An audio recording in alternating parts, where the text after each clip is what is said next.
వరకు అంటే passenger vehicle 3 wheelers లాంటి వెహికల్స్కు 4 వీలర్స్ చిన్న చిన్న వాహనాలకు క్వార్టర్లీ ట్యాక్స్ ఉండే అధ్యక్ష. దాన్ని క్వార్టర్ ట్యాక్స్ కట్టకపోవడం వల్ల కలెక్షన్ ఆఫ్ ఒకసారి వెహికల్ రిజిస్ట్రేషన్ అయిపోయి గ్రామాలకు వెళ్ళిపోయిన తర్వాత ఎప్పుడో 6 నెలలకో 1 ఇయర్కో మళ్ళీ దొరికితే దానికి పెనాల్టీలు లేకపోతే మాన్యువల్ ఇంటర్వెన్షన్ ఇవన్నీ రకరకాల వ్యవస్థ ఉన్నప్పుడు దానికి వివిధ ట్రాన్స్పోర్ట్కు సంబంధించినటువంటి నిపుణులతో చర్చ చేసి ఈ వాహనాలకు సంబంధించి ఒక కొత్త వ్యవస్థను తీసుకురావాలని ఇప్పటికే ఆటోస్ కానీ ఇతరత్ర ప్యాసింజర్ వెహికల్స్కి ఆటో కంప్లీట్ 0 ట్యాక్స్ ఎగ్జెంప్షన్ ఉంది. దాన్ని ఎక్కడ కూడా మేము టచ్ చేస్తలేము.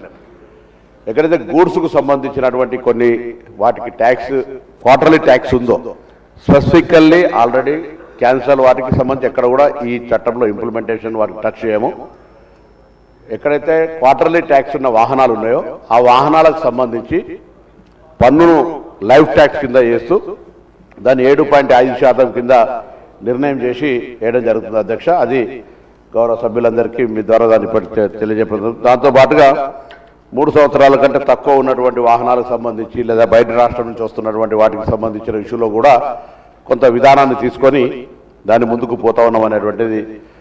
అది ఒక కొత్త మార్పు ద్వారా మాన్యువల్ ఇంటర్వెన్షన్ ప్లస్ ట్యాక్సేషన్ రెగ్యులరైజేషన్కు సంబంధించి ఈజీ మెథడాలజీ టు కన్జ్యూమర్ అంటే ఆ వెహికల్ ఓనర్కు దాని తర్వాత గవర్నమెంట్కు ఒక కోఆర్డినేషన్ అవుతుంది.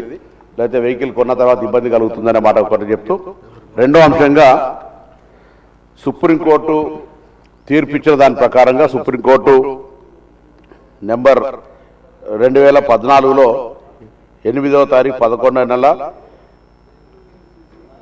2021 నాడు దీనికి రోడ్ సేఫ్టీకి సంబంధించి కొంత దానికి ప్రయత్నం చేశారు కానీ ఇక్కడ కూడా దానికి జరగలేదు అధ్యక్ష. ఈరోజు చూస్తా ఉన్నాం, నిన్ననే గౌరవ తెలంగాణ డీజీపీ కూడా ఒక ప్రకటన చేసినారు. తెలంగాణలో యాక్సిడెంట్ ద్వారా మరణాల సంఖ్య చాలా పెరిగింది. దేశవ్యాప్తంగా కూడా రోడ్డు మరణాల సంఖ్య ఈవెన్ కరోనా కంటే కూడా ఎక్కువ చనిపోయినటువంటి పరిస్థితి ఉంటుంది. కాబట్టి దాని మీద అందరం కూడా చాలా సీరియస్గా తీసుకోవాల్సిన అవసరం ఉంది. నిన్న జనవరి 1 నుంచి జనవరి 31 దాకా రోడ్డు భద్రతా మాసోత్సవాలు చేస్తాను అధ్యక్ష.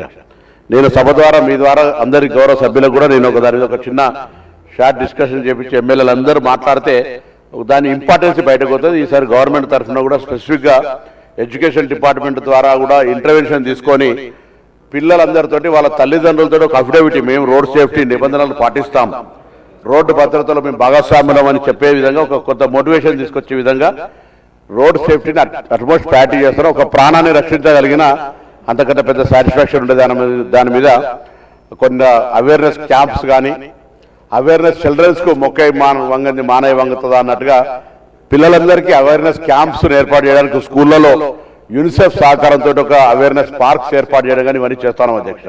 దానిలో భాగంగా ప్లస్ ఇవన్నీ కూడా రోడ్ సేఫ్టీకి సంబంధించి కేంద్ర ప్రభుత్వం సుప్రీంకోర్టు ఇచ్చిన నిబంధనల ప్రకారంగా కొంత రోడ్ సేఫ్టీ ట్యాక్స్ను కూడా మేము కలెక్షన్కు సంబంధించినటువంటి దాన్ని కూడా ఈ సభ ముందు చూస్తాను అధ్యక్ష.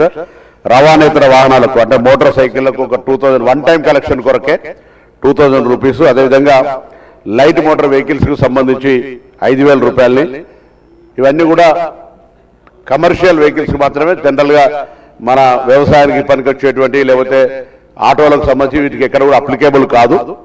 మిగతా వాహనాలన్నిటికీ బిగ్ వెహికల్స్ అన్నిటి కూడా 10,000 రూపీస్ అట్ ఓన్లీ పర్చేస్ టైంలో మాత్రం వేసే విధంగా రోడ్ సేఫ్టీ సెస్ కింద వేసి వాటి ద్వారా ప్రజలకు అవగాహన కలిగడం కానీ, రోడ్ సేఫ్టీకి సంబంధించి చర్యలు తీసుకునే విషయంలో కెమెరాలు ఏర్పాటు చేయడం కానీ, రోడ్ సేఫ్టీకి సంబంధించినటువంటి అనేక కార్యక్రమాలు రాష్ట్ర వ్యాప్తంగా ఇప్పటికే 33 జిల్లాల్లో రోడ్ సేఫ్టీ మన కమిటీస్ వేసినాం. జిల్లా కలెక్టర్లను చైర్మన్గా వాళ్ళు కూడా ప్రతి నెల సమావేశం ఏర్పాటు చేసుకొని అక్కడ తీసుకోవాల్సిన చర్యల గురించి కార్యక్రమం జరుగుతోంది అధ్యక్ష.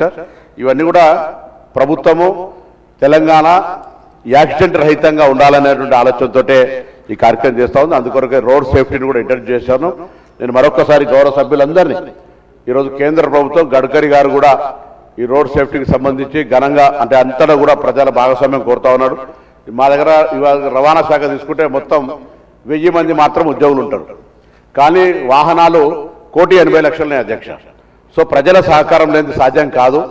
ఇప్పుడు డ్రంక్ అండ్ డ్రైవ్ కావచ్చు, సెల్ ఫోన్ డ్రైవింగ్ కావచ్చు, రాంగ్ రూట్ డ్రైవ్ కావచ్చు, ఓవర్ స్పీడ్ కావచ్చు, సిగ్నల్ జంప్ కావచ్చు, ఇట్లా ఇవన్నీ కూడా చాలా ప్రమాదాలకు కారణమైతే ఈ మధ్యలో మనం చూసిన ఒక వికారాబాద్లో ఒక బస్సు కంకర లారీ యాక్సిడెంట్ అయితే ఒకే కుటుంబం